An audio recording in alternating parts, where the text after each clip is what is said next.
Il est aujourd'hui possible, grâce à l'évolution de la Terre dont nous avons tous aujourd'hui conscience, de se rapprocher de notre âme, de rentrer en symbiose avec elle. Je parle de la symbiose de notre ego, notre personnalité, notre rôle terrestre avec notre âme, véhicule divin dépassant le temps et l'espace. Symbiose engendrant le fait que les deux aient leur place harmonieuse. Notre âme a en elle la mémoire de notre but de vie, de nos incarnations, de notre rôle dans le grand plan divin. En nous connectant à elle, nous nous reconnectons à notre esprit divin, au grand tout, à l'unité. Nous recommençons à travailler plus consciemment, à différents niveaux, dans différentes dimensions. Nous reprenons notre place réelle au sein des univers, au sein des multidimensions. Mais surtout, et ne l'oublions pas, notre âme est enfin en nous, humains terrestres, ici-là, sur la planète Terre. Il faut l'y ancrer. C'est là que cela se passe, au cœur de notre corps physique. Les âmes se sont réparties en différentes familles, afin de développer un rôle particulier, utile à elle et à tous. Ainsi, chaque âme, avec sa famille, travaille ensemble, pour l'évolution globale des univers, dans toutes les dimensions. Chaque âme travaille au perfectionnement d'une manière de faire, complémentaire aux autres manières de faire. Ainsi, les familles d'âmes peuvent évoluer, en fonction des besoins et des aspirations des univers et du grand tout. Autre notion, les sas vibratoires. Entre la source de vie et nos incarnations terrestres,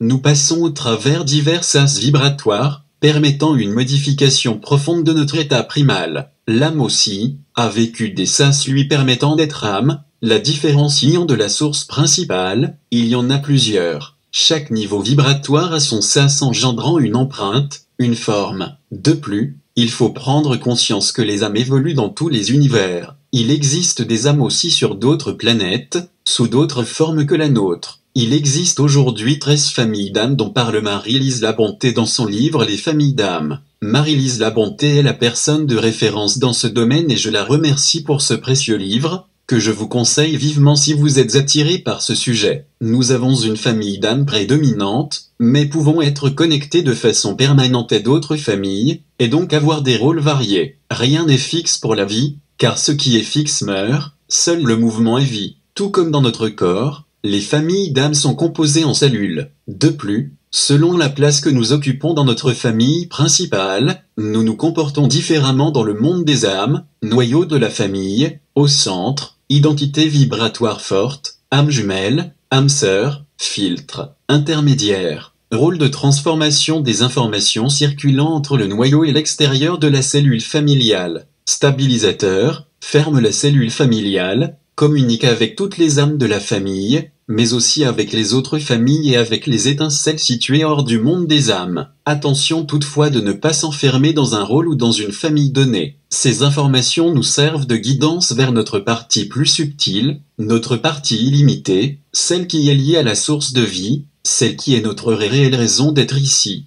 De plus, chaque âme a le choix de travailler l'ombre ou la lumière. Il n'y a aucun jugement au-delà de notre mental personnel et limité. L'univers est fait d'apprentissage et d'initiation, l'ombre en fait partie autant que la lumière.